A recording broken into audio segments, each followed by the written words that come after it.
little bit about what kind of made you decide to go from being a journalism to opening your own company, and what are some of the challenges you faced as a woman opening up your own agency? So after I graduated from Singapore, I came back to Cambodia, and I was looking for opportunities either as a consultant or as an employee in some international organization. And then I would summarize my experience at the time as being pushed into the river and learning to swim from there. I never thought of becoming an entrepreneur or a business person. My dream was to become a professor. I wanted to excel in the academic life and become a professor, teach the young generations of Cambodia. That was all I wanted to do. And then when I got into business, I realized that it was a totally different world. There was so many things to do. And I struggled for the first 1 year, or actually 1 or 2 years, to learn everything from A to Z, operating a small business, a small communications business. It failed. I failed at it. But again, I did not view it as like mistake or anything. It was a learning opportunity for me. And I learned from there. And learning to swim is a beauty on its own. You suddenly feel like, oh, you're taking baby steps, and I love that feeling of learning something new. That's why I mentioned earlier I want to learn something new, because it makes me feel like I'm alive, like I can learn something new and I can achieve, and all these little joys that new things bring me keep me excited about continuing to be of some help to people, to my clients and my communities. So yeah, it was a big learning curve for me, from being a journalist, a researcher, to running a business or co-running a business.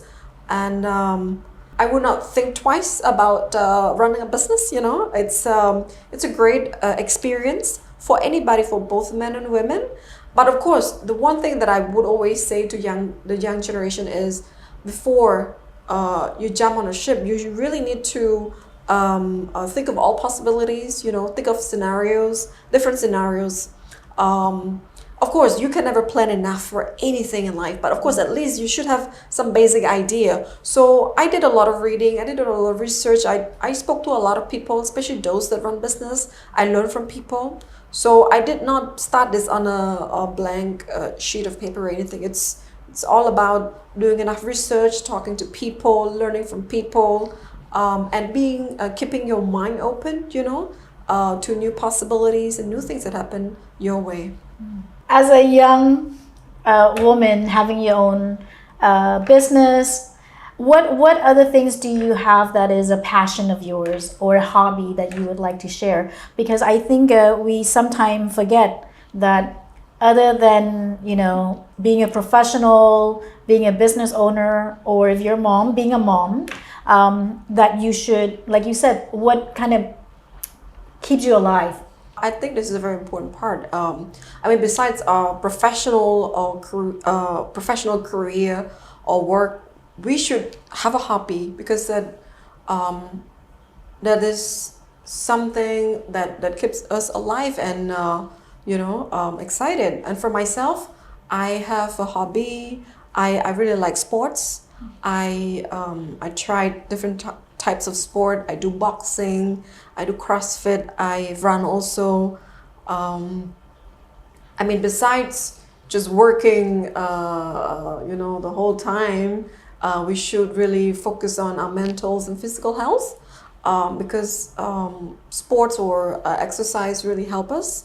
I cannot stress enough the importance of sports, that how sports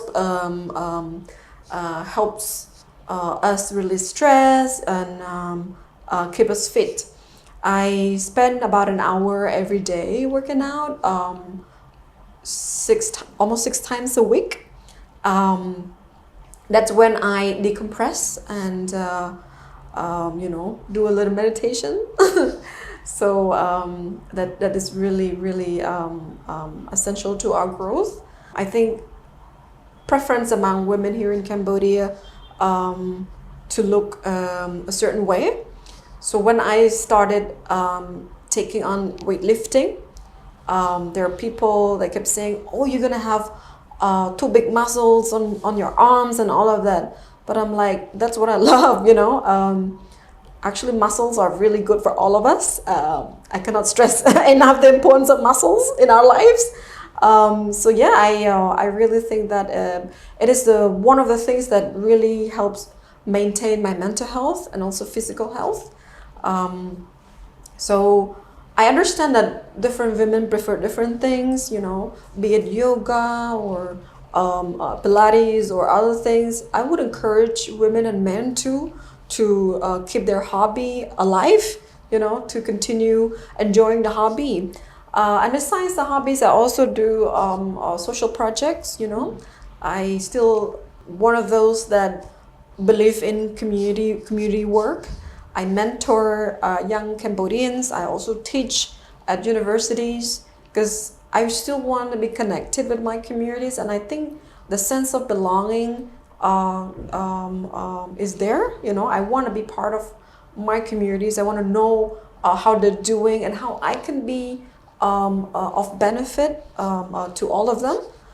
That's very much the things that have kept me interested in, you know, being here and being part of the community. What would you say to young people? And nowadays, it's very hard, you know, because they are bombarded with a lot of information, a lot of data, a lot of possibilities. What would you tell them about finding and pursuing their own passion?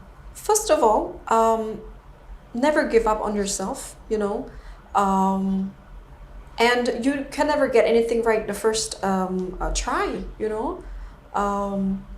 Do enough research, talk to people, like I mentioned, talk to people. You learn a lot from people. I still learn a lot from talking to people, working with my team. It never makes me feel small. In fact, speaking to people can really enhance how you perceive the world, you know. You want to be positive, you want to come to work feeling positive. Of course, there are days that you feel like you're running on low energy, but for me, I derive like energy from speaking to people, maybe because I'm an extrovert, but also need time for myself. I need to read, I need to really reflect on my days. So yeah, learn from people, take notes, read more. I really want to encourage young people, especially young Cambodians, to read more. You know, expand your interest. Because I don't know. I guess it's just me. I love to read whatever I have my hands on. I read science, literature. You know. As much time I have as free time for myself, I would spend it on reading, not just captions on social media, you know, books, because it really help expand your horizon as a person, as a human being. And I'm sure from there, you will be able to identify what is your passion or what are your passions in life, you know, because I don't think one passion would just stop right there. I'm sure on the way you find new passion. You know, I never thought I would be interested in fitness. I became a runner when I was in my when I turned 30. You know, and now I'm on my way to 40. I realized actually weightlifting is something that keeps me excited. That you know, drives me to do more, you know, for myself and my community, you know. And when you keep yourself healthy mentally and physically, it's a gift, not just to yourself and family, but also your community. What would you say would be that you can recall your biggest teaching moments? I would say my mistakes. I made a lot of business mistakes at the beginning of my journey because, again, I mentioned I was not prepared for that totally, because my dream was something else. I wanted to be a teacher, a professor. I was so interested in research and journalism. And when the opportunity to run a business arose, I was thinking to myself, should I take it or should I not? But of course, I decided again to jump into the river and then learning to swim. I think it was a great turning point for me. The reason why I decided to jump into it was because Cambodia was at a very interesting point.